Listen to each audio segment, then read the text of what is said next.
전국 의과대학 교수 비상대책위원회가 계획대로 오는 25일 사직서를 제출하기로 재확인했습니다. 같은 날 정부가 의료 현장에 복귀하지 않은 전공의에 대해 면허 정지 처분에 들어가기로 해서 의료 공백 사태가 심각해질 거란 우려가 커지고 있는데요. 취재기자 연결합니다. 조용성 기자. 네, 사회정책부입니다. 네, 먼저 전국 의대 교수 비대위 회의 결과부터 전해주시죠. 네, 전국 의대 교수 비대위는 어제 19개 대학이 참석해 화상으로 3차 총회를 열었습니다. 집단 행동에 대한 각 대학의 진행 상황을 점검한 결과 절차에 따라 예정대로 25일부터 사직서를 제출한다고 밝혔습니다. 그러면서 정부가 2,000명을 증원한 의대 정원 배정을 철회하고 대화의 장을 열어야 한다고 요구했습니다.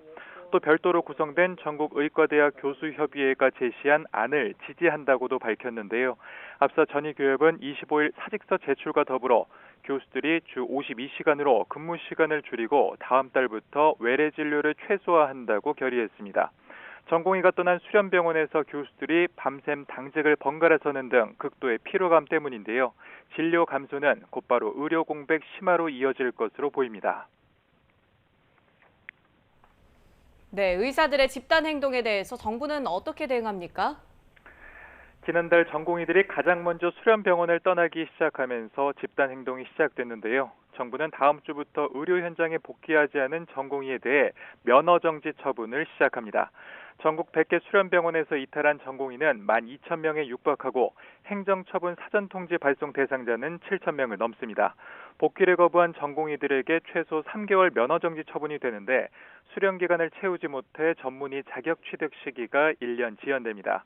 정부는 다음 주부터 군의관과 공보의 200여 명을 추가 투입하는 한편 최근 개원이도 종합병원에서 겸직할 수 있도록 한시적으로 길을 열어줬습니다. 하지만 대부분 의사협회 소속인 개원이들이 전공의 빈자리를 채울 것으로 기대하기는 쉽지 않아 보입니다. 이런 가운데 의사협회 회장 선거의 결선 투표에 이면택 후보와 주수호 후보가 1등, 2등으로 올랐는데 두 후보 모두 의대 증원에 대한 강경한 반발을 이끌고 있어서 누가 당선되더라도 의협의 대정부 투쟁 수위가 더 높아질 것으로 예상됩니다. 지금까지 사회정책부에서 YTN 조용성입니다.